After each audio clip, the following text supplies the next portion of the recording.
अब तक आपने देखा कि महाराज विक्रमादित्य शमशान में बेताल को लाने के लिए संघर्ष कर रहे थे। बेताल ने राजा धर्मवीर की कहानी सुनाई, जिसमें राजा को न्याय, सत्य और नैतिकता के बीच कठिन चुनाव करने पड़े। पहले एक किसान और व्यापारी के विवाद में राजा ने गलत फैसला दिया, फिर उन्होंने मन पढ़ने की शक्ति को त्याग दिया। अंत में राजा के सामने ये प्रश्न आया कि क्या युद्ध में अपने सैनिकों की जान बचाने के लिए शत्रु के सेनापति को रिश्वत देना सही है? विक्रम इस प्रश्न से जूझ रहे थे, क्योंकि ये धर्म और व्यावहारिकता के बीच की सबसे कठिन लड़ाई थी। अब आगे की कथा। विक्रम रुके हुए थे, शव को कंधे पर उठाए। रात और गहरी हो गई थी, ठंडी हवा तेज चल रही थी। बेताल का प्रश्न उनके कानों में गूंज रहा था। विक्रम ने सोचा, अगर वे चुप रहे तो बेताल समझेगा कि उन्हें उत्तर नहीं पता, लेकिन अगर बोले तो बेताल फिर उठ जाएगा। फिर भी विक्रम ने निश्चय किया कि वे अपना विचार रखेंगे। विक्रम ने कहा कि राजा धर्मवीर को रिश्वत नहीं देनी चाहिए थी। भले ही इससे सैनिकों की जान बच सकती थी, लेकिन एक राजा का धर्म केवल जीतना नहीं, बल्कि सही तरीके से जीतना है। अगर राजा रिश्वत देता है तो वो अपने शत्रु के सेनापति को भ्रष्ट बनाता है और खुद भी भ्रष्टाचार का हिस्सा बनता है। इससे जीत मिल सकती है, लेकिन वो जीत खोखली होगी। राजा का कर्तव्य है कि वो युद्ध को अपनी रणनीति, साहस और नैतिकता से जीते। विक्रम ने आगे कहा कि अगर राजा अनैतिक रास्ता अपनाता है तो वो अपनी प्रजा को ये संदेश देता है कि जरूरत पड़ने पर धर्म को तोड़ा जा सकता है। इस समाज में भ्रष्टाचार को बढ़ावा देगा। इसलिए राजा को अपने सिद्धांतों पर अडिग रहना चाहिए, चाहे परिणाम कुछ भी हो। जैसे ही विक्रम ने अपनी बात पूरी की, बेताल ने जोर का ठहाका लगाया। उसने कहा, राजन, तुम्हारा हृदय स्वच्छ है और तुम्हारी बुद्धि तीक्ष्ण, लेकिन तुमने बोल दिया, इसलिए मैं जाता हूं। और पल भर में बेताल गायब हो गया। विक्रम ने पीछे मुड़कर देखा, शव भी नहीं था। उन्होंने मन ही मन मुस्कुराया और फिर से पेड़ की ओर चल पड़े। चौथी बार पेड़ पर चढ़ते हुए विक्रम को थकान महसूस होने लगी थी, लेकिन उनका संकल्प अटूट था। उन्होंने शव को फिर उतारा और कंधे पर रखकर चलना शुरू किया। इस बार बेताल ने कहा कि अब वो राजा धर्मवीर की कहानी का अंतिम भाग सुनाएगा। बेताल ने बताया कि राजा धर्मवीर ने रिश्वत देने से इनकार कर दिया था। उन्होंने युद्ध का रास्ता चुना। युद्ध भयंकर था, खून की नदियां बहीं, हजारों सैनिक मारे गए, लेकिन राजा धर्मवीर की सेना ने अद्भुत साहस दिखाया और आखिरकार जीत हासिल की। जीत के बाद जब राजा के मंत्री ने उनसे पूछा कि क्या उन्हें अपने निर्णय पर पछतावा है, तो राजा ने कहा कि नहीं। उन्होंने कहा कि जीत का मूल्य केवल सैनिकों की संख्या में नहीं, बल्कि आत्मा की शुद्धता में होता है। लेकिन बेताल ने कहानी में एक मोड़ जोड़ा। उसने बताया कि युद्ध में मरने वाले सैनिकों में से एक राजा का अपना भतीजा भी था। वो एक युवा योद्धा था, बहुत प्रतिभाशाली और राजा को बहुत प्रिय। जब राजा को यह पता चला तो वे बहुत दुखी हुए। रानी ने राजा से कहा कि अगर वे रिश्वत दे देते तो शायद भतीजा बच जाता। राजा चुप रहे, लेकिन उनके मन में पीड़ा थी। बेताल ने पूछा, हे राजन, बताओ, क्या राजा धर्मवीर ने सही किया? क्या अपने भतीजे की जान बचाने के लिए नैतिकता को तोड़ना गलत था? और क्या एक राजा को अपने निजी रिश्तों को राज्य के धर्म से ऊपर रखना चाहिए? विक्रम ने फिर से सोचा। ये प्रश्न और भी गहरा था, क्योंकि ये व्यक्तिगत भावनाओं और सार्वजनिक कर्तव्य के बीच का टकराव था। विक्रम ने कहा कि राजा धर्मवीर ने बिल्कुल सही किया।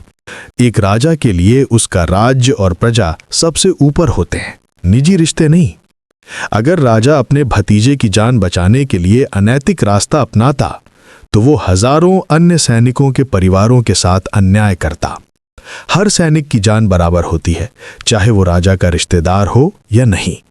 विक्रम ने यह भी कहा कि दुख और पीड़ा मनुष्य का स्वाभाविक भाग है, लेकिन एक राजा को अपनी भावनाओं को अपने कर्तव्य पर हावी नहीं होने देना चाहिए। राजा धर्मवीर ने अपने भतीजे के लिए दुख जरूर महसूस किया होगा, लेकिन उन्होंने अपने धर्म को नहीं छोड़ा। यही एक सच्चे राजा की पहचान है। बेताल ने फिर ठहाका लगाया और कहा, राजन, तुम्हारी बुद्धि और हृदय दोनों संतुलित हैं, लेकिन तुमने फिर बोल दिया। और वो 5वीं बार गायब हो गया। विक्रम अब थोड़े परेशान होने लगे थे। उन्हें समझ आ रहा था कि ये खेल इतना आसान नहीं है। हर बार बेताल एक ऐसा प्रश्न पूछता था जिसका उत्तर न देना असंभव था। विक्रम ने फिर से शमशान की ओर कदम बढ़ाए। इस बार वे और भी सतर्क थे। उन्होंने सोचा कि शायद उन्हें किसी तरह बेताल को चुप कराना होगा।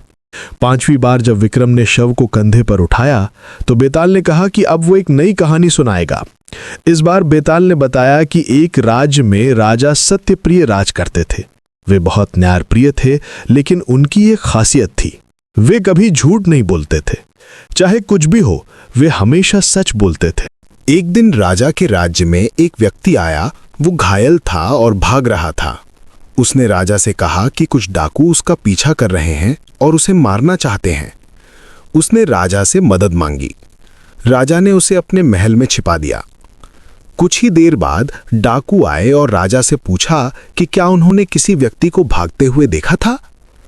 राजा ने सोचा, अगर वे सच बोलते हैं तो वो व्यक्ति मारा जाएगा, अगर झूठ बोलते हैं तो वे अपने सिद्धांतों को तोड़ेंगे। राजा ने कुछ पल सोचा और फिर डाकुओं से कहा कि हाँ, उन्होंने उस व्यक्ति को देखा है और वो उनके महल में छिपा है। डाकू अंदर घुसे और उस व्यक्ति को पकड़कर मार डाला। राजा ने सच बोला था, लेकिन इसकी कीमत एक निर्दोष की जान थी। बाद में जब राजा के मंत्री ने उनसे पूछा कि उन्होंने ऐसा क्यों किया, तो राजा ने कहा कि सत्य से बड़ा कोई धर्म नहीं। अगर वे झूठ बोलते तो वे अपने सिद्धांतों को तोड़ते। मंत्री ने कहा कि लेकिन सत्य बोलने से एक निर्दोष की जान चली गई, क्या ये अधर्म नहीं? राजा चुप रहे। उन्हें खुद भी अपने निर्णय पर संदेह होने लगा। बेताल ने पूछा, हे राजन, अब बताओ, क्या राजा सत्यप्रिय ने सही किया? क्या सत्य बोलना हर परिस्थिति में सही है? और अगर सत्य किसी की जान ले ले तो क्या वो सत्य धर्म है या अधर्म? विक्रम इस प्रश्न को सुनकर सोच में पड़ गए। ये प्रश्न सबसे जटिल था। सत्य हमेशा अच्छा माना जाता है, लेकिन क्या हर स्थिति में सत्य बोलना सही है? विक्रम ने गहरी सांस ली और बोलना शुरू किया। विक्रम ने कहा कि राजा सत्यप्रिय ने गलत किया। सत्य बोलना जरूरी है, लेकिन सत्य का उद्देश्य कल्याण होना चाहिए, विनाश नहीं। जब सत्य किसी निर्दोष की जान ले ले तो वो सत्य नहीं बल्कि हिंसा का साधन बन जाता है।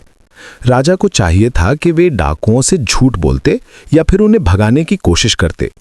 सत्य का पालन करना महत्वपूर्ण है, लेकिन जीवन की रक्षा करना सबसे बड़ा धर्म है।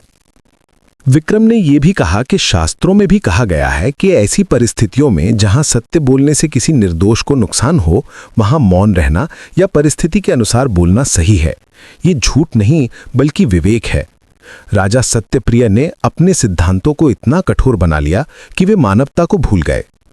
बेताल ने कहा, राजन, तुमने फिर सही उत्तर दिया, लेकिन तुमने बोल दिया, इसलिए मैं जाता हूं। और छठी बार बेताल उड़ गया। विक्रम अब समझ गए कि यह खेल तब तक चलता रहेगा जब तक वे बेताल के प्रश्नों का उत्तर देते रहेंगे। उन्होंने सोचा कि शायद कोई ऐसा तरीका है जिससे वे बेताल को चुप करा सके। छठी बार पेड़ पर चढ़ते हुए विक्रम ने एक योजना बनाई। उन्होंने सोचा कि अगर कोई ऐसा प्रश्न आए जिसका उत्तर वास्तव में ना हो या जो इतना जटिल हो कि कोई निश्चित उत्तर ना दिया जा सके, तो शायद वे चुप रह सकें।